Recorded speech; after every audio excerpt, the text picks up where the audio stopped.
बिल्कुल सही बात है, क्योंकि जो अनुभव रहा है, आप सत्र देख लीजिए, जिस तरीके से एसआईआर एक मुद्दे को लेकर पूरा सदन इन्होंने वॉश आउट कर दिया, मॉनसून का जो सत्र था, और उसी तरीके के आसार विपक्ष की जिन बयान जो बातें उनकी सामने आ रही है, वैसे ही आसार इस सत्र में भी देखने को मिल रहे हैं। तो यकीनन ये उन लोगों को प्रभावित करते हैं जो संभवतः पहली बार जीत कर आए हैं, जो अपने क्षेत्र की, अपने प्रदेश की बातों को सदन के पटल पर रखना चाहते हैं।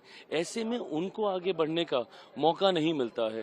तो प्रधानमंत्री जी की ये चिंता बिल्कुल वाजिब है, बिल्कुल सही है। मैं भी जब पहली बार का सांसद बनकर आया था 2014 में, तो ये बातें मुझे तकलीफ देती थी कि यही 5 साल हैं मेरे पास अपनी बातों को, अपनी प्रतिभा को, अपनी क्षमता को सदन के माध्यम से अपने क्षेत्र, अपने प्रदेश तक पहुंचाने का, बट वो मौका भी जब आपको नहीं दिया जाता है तो यकीनन ये चिंता का विषय बनता है। मुझे लगता है कलेक्टिवली ये सबकी जिम्मेदारी है।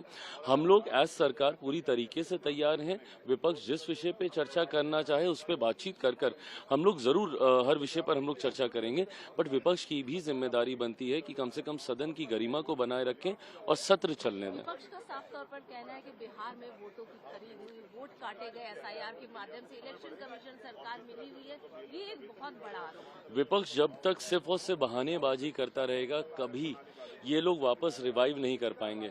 दिक्कत ये है कि ये लोग अपनी हार पे मंथन करने के अलावा जितने संभव बहाने हो सकते हैं उसको खोजने का ये लोग प्रयास करते हैं। For the longest time EVM, I really want to know कि अब ईवीएम्स ठीक हो गए हैं क्या?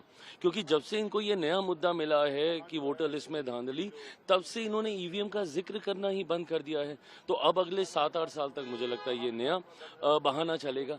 बट बहाने बनाने से नहीं होगा, मेहनत करने से होगा, मंथन करने से होगा। अदरवाइज विपक्ष का रिवाइवल नामुमकिन है।